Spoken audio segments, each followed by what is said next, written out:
everybody, and welcome to a fresh edition of This Week in Cleantech, your favorite 15-minute-ish roundup of the biggest stories in climate and clean energy every week.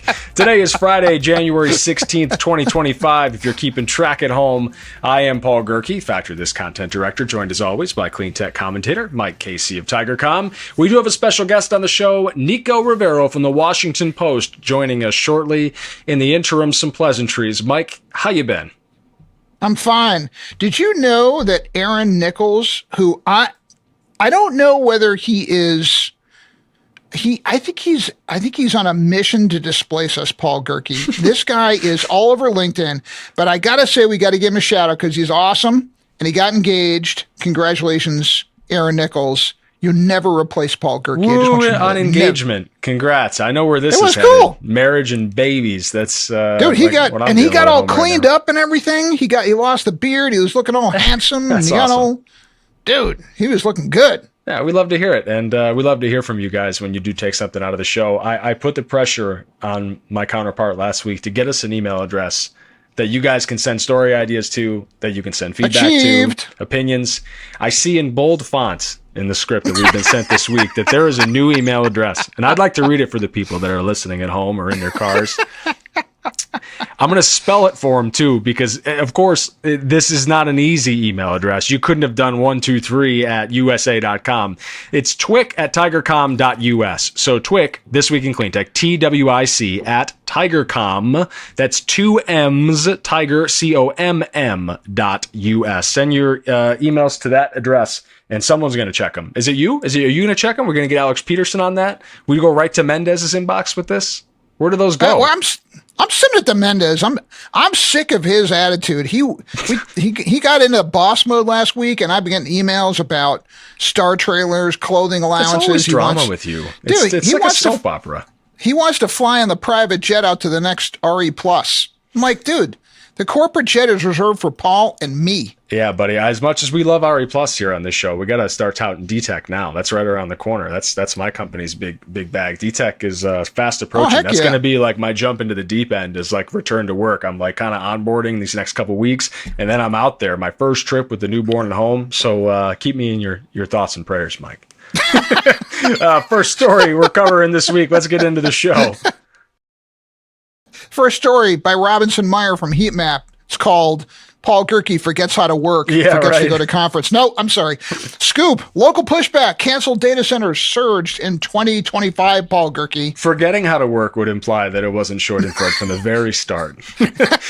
According to Goldman Sachs, more than $500 billion with a B, since we're just throwing around big made-up numbers these days, are going to be spent on new data centers, power plants, and the grid equipment that they need to support the AI sector this year. However, there is a lot of local opposition. We've talked about this on the show. We've been doing it for months. I joke, and it's not a joke, but like someone's going to chuck a Molotov cocktail into one of these data center developments because the public is fed up with it. And the opposition is either stopping the build out in the beginning or outright banning data center development in a lot of communities. At least 25 that we know about were canceled last year, mentioned in this article, 4 times as many as were documented the year before.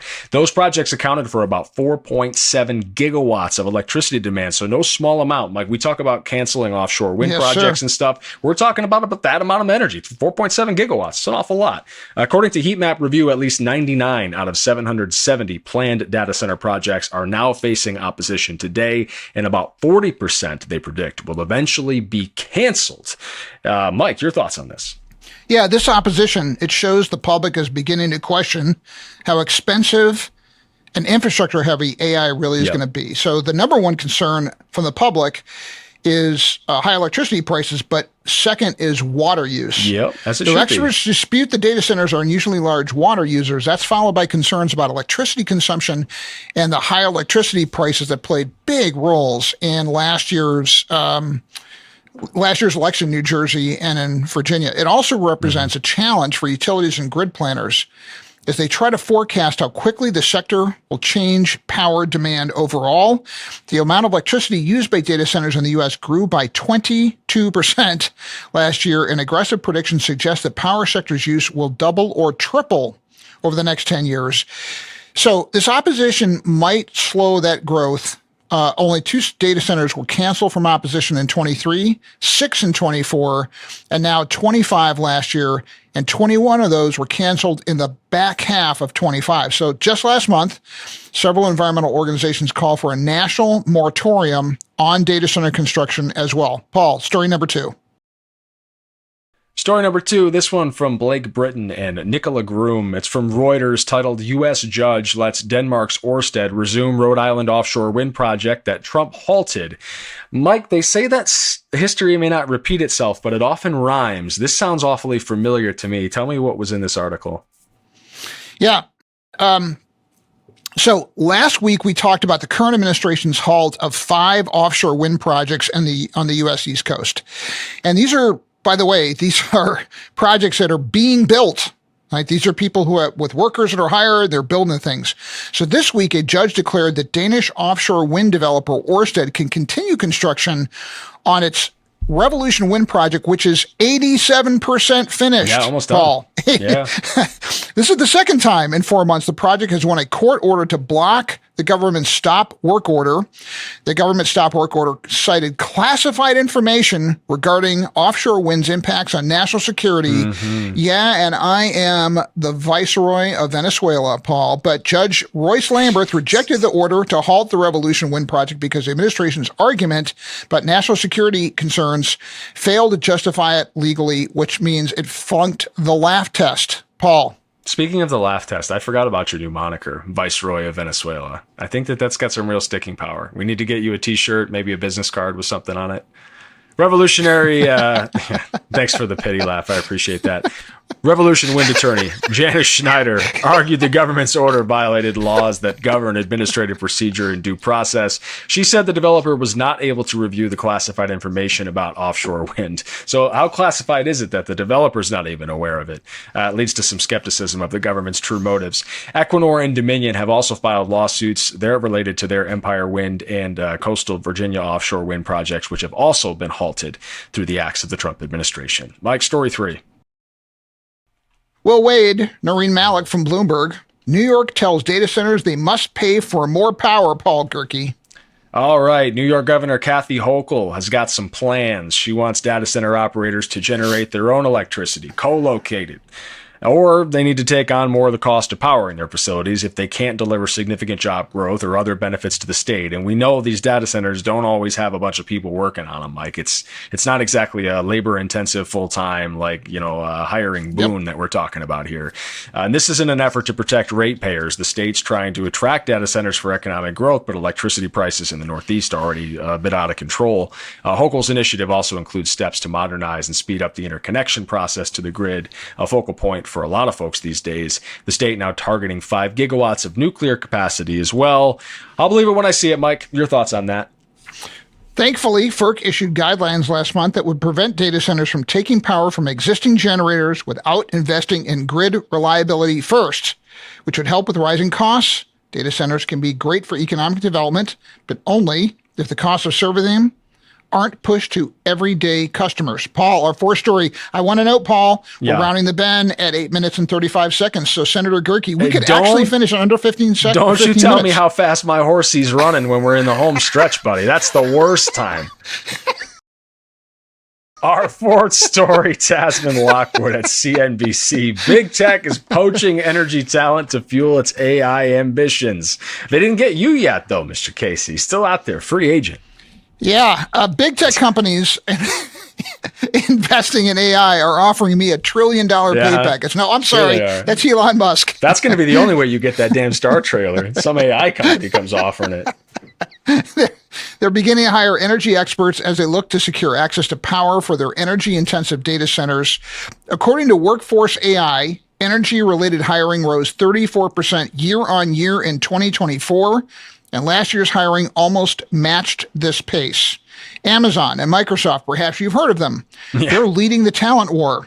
Amazon and its subsidiary AWS have hired 605 energy experts in total since 2022.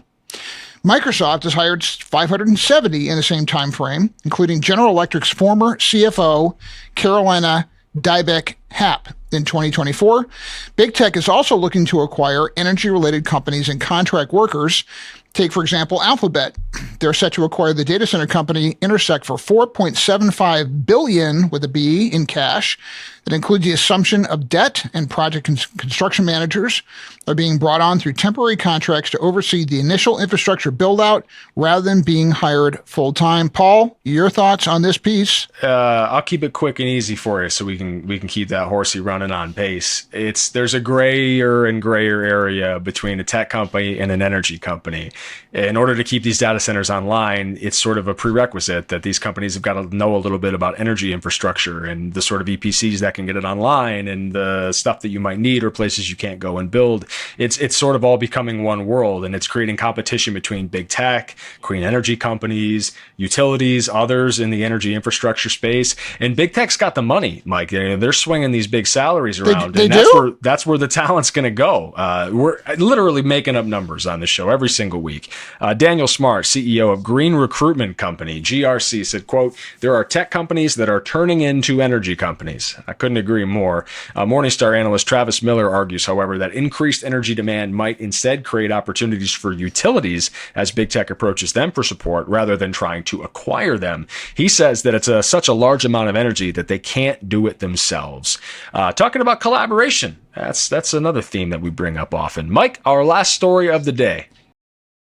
Absolutely. Nico Rivero, he is back with us from the Washington Post. And Paul, to make you honest, I'm going to have you ask the questions here so you can stay under 15 minutes, my friend. Nico you're going to put my feet to the coals and talk to Nico. Senator Gerke, you can't do a filibuster. American battery boom is on shaky ground, Paul Gerke. Take it away. Nico, we love batteries. For those who haven't read your piece, tell the folks why the people that love batteries and where they're being slammed into every part of American life is not necessarily all sunshine and roses right now. Yeah, so batteries have become a huge part of our power grids all over the country, but especially in places like California and Texas, where they've reduced the risk of blackouts. And they also bring down energy costs, and they've just become one of the leading ways that we add electricity capacity to the grid right now. But after this 5-year run where battery installations have broken records every single year, they're expected to fall next year for the first time in a while because of a combination of tariffs and also some of the uncertainty around tax credit changes that were in the One Big Beautiful Bill Act. We're worried about the changes to the tax credit, but I remember a lot of folks saying that the stuff for batteries was largely left intact. Where's the concern here in terms of the ITC and PTC stuff?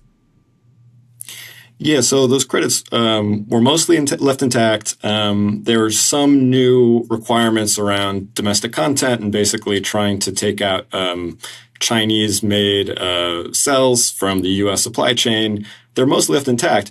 The issue was just that for about 6 months from spring into summer, nobody knew whether or not they were going to survive. There was talk about eliminating them entirely. And so battery installers and their customers basically froze projects for half a year that would have gone online in 2026 and 2027. And the industry is only just starting to thaw out again from that freeze. And so you're getting now the sort of long tail of impact from projects that would have gone forward, would have been financed and weren't. And so that's why installations are projected to be slowing down in the next couple of years. Is there still some lingering concern about those foreign components? Because I know a lot of folks in the space were, a bit concerned that it could get down to component level where it's well, this screw isn't on the approved list. And so your whole project loses eligibility. Are people still walking on eggshells a bit, or is some of that trepidation backed off? No, I mean, it's going to be a big challenge for the U.S. industry to meet the new requirements that they phase in over years. They get stricter and stricter, and it ramps up. So some of the battery installers that I was talking to are saying it was going to be a big challenge to be able to ramp up U.S.-based manufacturing for all the components, from the pack level to the cells and lower.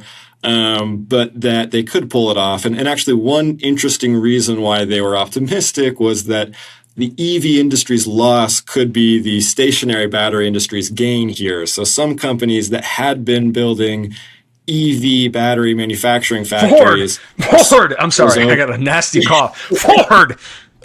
Man, wow, something going They're around. backing off here. on the EVs and switching those factories over to stationary storage because A, it's just become so important for utilities everywhere, and B, those tax credits are still in place, and so they still think there's going to be a market to sell into. That makes sense. I mean, there's still such an appetite for the batteries. Nico, you know, in your reporting, just to sort of wrap things up, was there anything else that really surprised you about where that space is right now? I mean, I just think it's like a little underappreciated just how important batteries have become to the grid. I mean, they're but far and away the second leading, source of new electricity capacity that comes onto the grid. And if you look at like the interconnection queue, all the projects that are waiting to get hooked up to US grids, a third of them are batteries, another third of them are solar. Wind trails behind them in third, and gas just isn't even close. So, I mean, when you think about like what capacity is going to come online to meet all of the electricity demand that we're worried about in the United States with data centers, new factories, EVs, and everything else, so much of it is solar power and storage. And it's going to be a huge part of the grid. And so that's why the speed of deployment, how quickly you can build these things, does wind up having an impact on how strained grids are going to be, how much capacity is available, and ultimately what prices people are going to be paying for power. Nico Rivero, Washington Post. Really appreciate you joining us on This Week in Clean Tech. We're running out of time. Mike, hit us with our Cleantecher of the Week. Absolutely. Cleantecher of the Week is Darian Nagle-Gamm, Iowa City's transportation director, who is also the program owner for the city's fare-free bus system. Ridership eventually grew to 118% of pre-pandemic levels. Carbon pollution dropped 778 metric tons of carbon dioxide a year, roughly the equivalent of taking 167 vehicles off the road. Congratulations, Darian. Shout out to the folks out in Iowa City and to our terrific producer, Brian Mendez, Alex Peterson, Claire Quirin for helping identify this week's big stories. And as always, a shout out to Nico for joining us on this episode of This Week in Clean Tech. Mike, you know the rigmarole. Subscribe, leave feedback. You take it from here. All right. We want to thank everybody for joining us. And I want to acknowledge Senator Gerke for getting through this in almost 15 minutes. Good work, Paul Gerke. So close. We just want to save more time for the guests, man. That's what the people come here for, not you and I. Oh, boy. Oh, boy. Okay, on that, we got to go. Be good, people. Take care.